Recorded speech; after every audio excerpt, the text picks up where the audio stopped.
Hello everyone and welcome back to my studio. My name is Marcus and I'm a fibre artist in Scotland, and this is going to be the third and final part of my mini-series of me reopening my dye studio. So if you haven't seen those first two videos, definitely check them out. I'll leave them down below.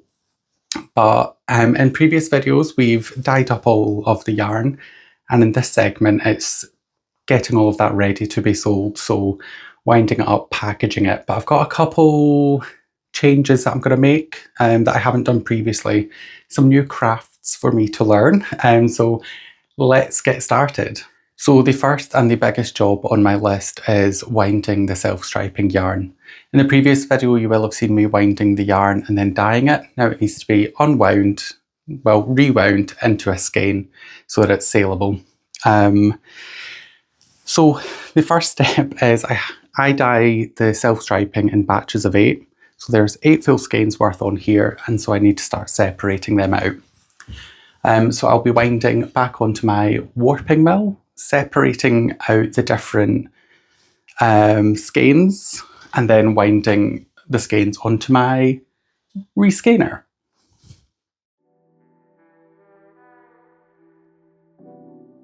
Throughout the dyeing process, all of the individual strands of yarn like to get all wrapped around each other and form little knots. So when I'm putting the yarn back on the warping mill for the first time, it's a bit of a job and it requires quite a lot of physical strength to kind of keep it in tension, because you're trying to like smooth out all of the little knots as you're going.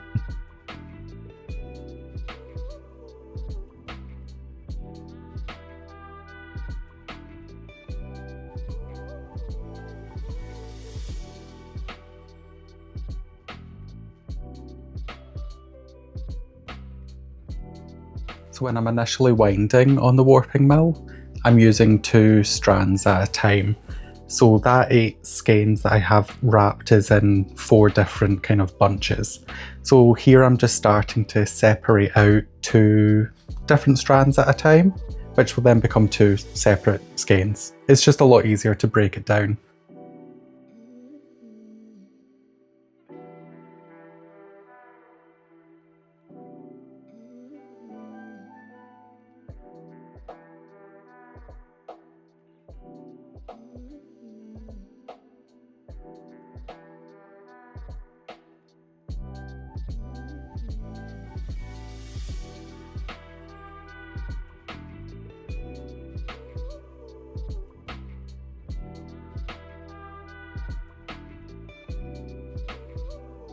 So now that I've separated out the different skein batches within the big skein, I can start winding all of this down onto the skein winder into normal sized skeins.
Now that the yarn is wound, I can twist it up on my skein winder, which is probably the best purchase I have ever made for my business. Before I had this, I had a door handle and a wooden spoon, which definitely got the job done, but it was very tiring, very annoying. This, I mean, it's pretty over-engineered, but it really, really does the job perfectly. It is just a rotating hook with a foot pedal, but it's such a game changer.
The next step is to photograph the yarn. This is the way that I like to photograph the self-striping, just because it lets you explore all of the different stripes that you wouldn't necessarily be able to read at a glance just looking at the skein. I think it's quite effective.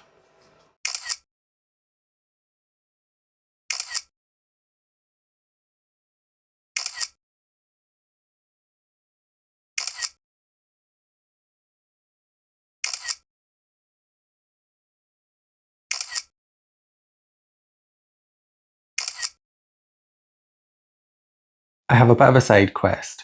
When I'm posting orders out to people, I always include a little handwritten note just to say thank you, but my handwriting is absolutely atrocious and I just think it doesn't look very nice. And I've been, since I started selling yarn, I have planned to have something a little bit more professional, but a little bit more interesting than just scrolling something with a Sharpie that they probably can't even read because my handwriting is really that bad. If you've ever bought yarn from me, you will probably be aware at how bad my handwriting is. But yeah, I've been wanting to try lino print for a while, and I thought, well, for a first kind of project, for a first attempt, I'll try do a little thank you card because it's a small scale and it's kind of a clear design brief. You know, I'm not going to get bogged down in what will I do. You know, I've got a rough idea.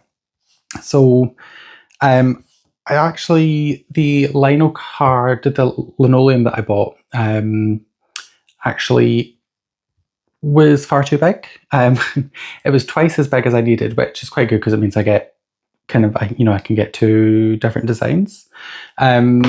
But so I've sketched up a rough, oh, okay, that's interesting. I've sketched up roughly what I want. It did take me a crazy amount of time because text is really difficult for me. I mean, it's not perfect. I was going for kind of a rough look, and I definitely got it. It really doesn't look that good. But for me, when I look at it, it's back to front, which is what I want. This has been hurting my head a little bit because, you know, I'll be applying the ink to this and then putting it face down. So it's just weird because when I'm looking at it on my screen, it's the right way around. But when I look at it with my eyeballs, it's back to front. But I think this is what I want. It's probably a good thing I've got two of these.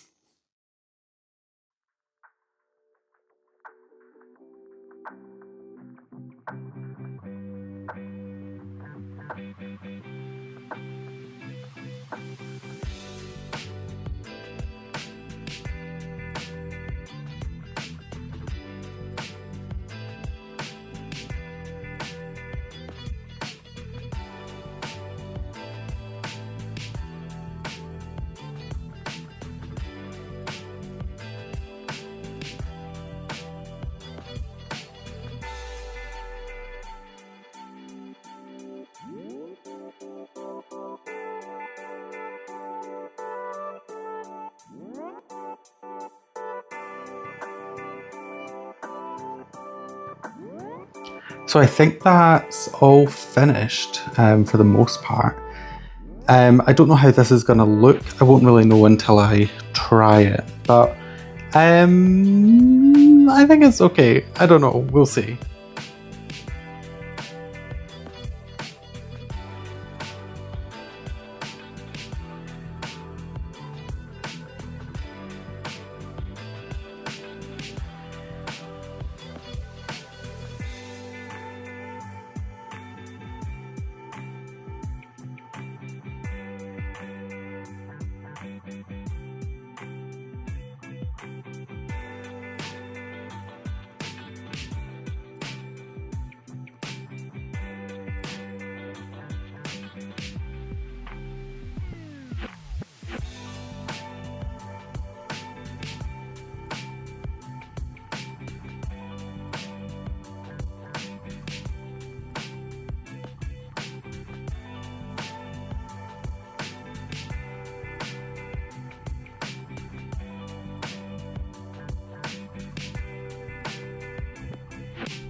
So I've flipped the camera around just so it's facing the right way, but yeah, it has not been a roaring success.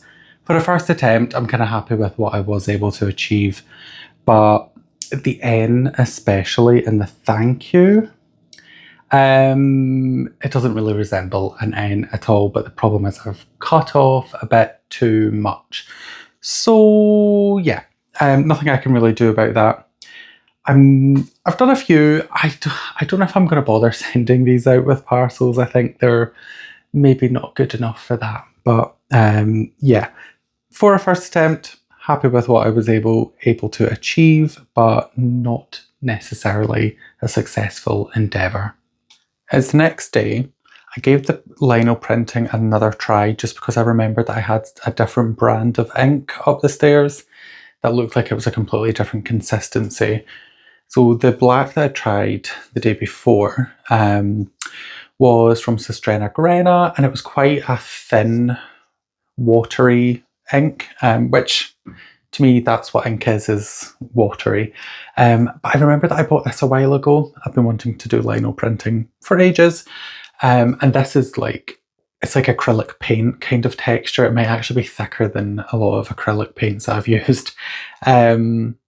I wasn't really sure how well this would work, but it was actually a bit better than the thinner stuff.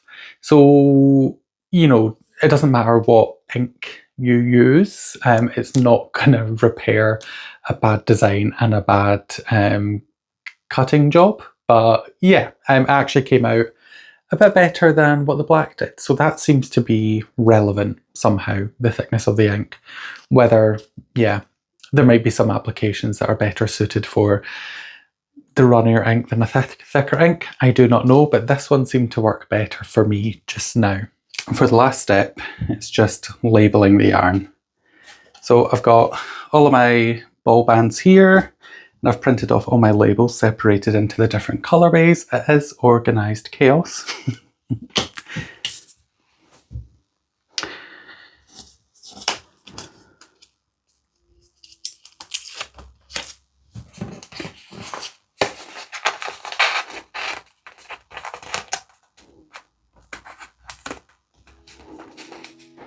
And there we go.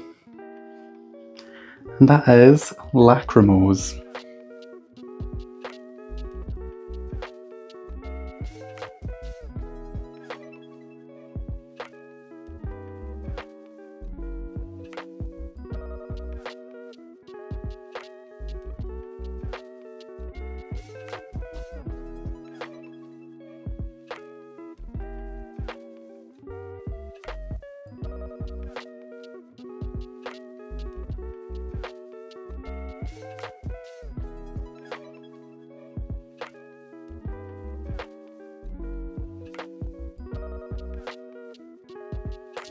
So that's everything all ready to go.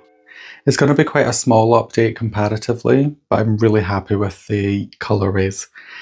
I'm feeling a lot more confident about dyeing. I'm a lot happier in being back into dyeing than I was when I first started. I feel a lot more comfortable now.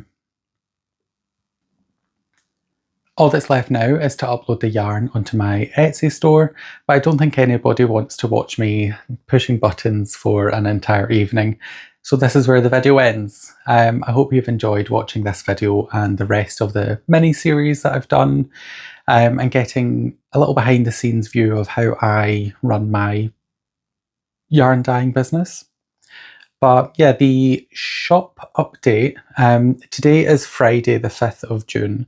And tomorrow is Saturday, the 6th of June. I'm hoping to get this video uploaded tonight because the shop update is going to be at 7 PM UK time on Saturday, the 6th of June, 2026, in case you're watching this in 12 years' time. But yeah, thanks a lot for watching, and I'll see you in the next video. Goodbye.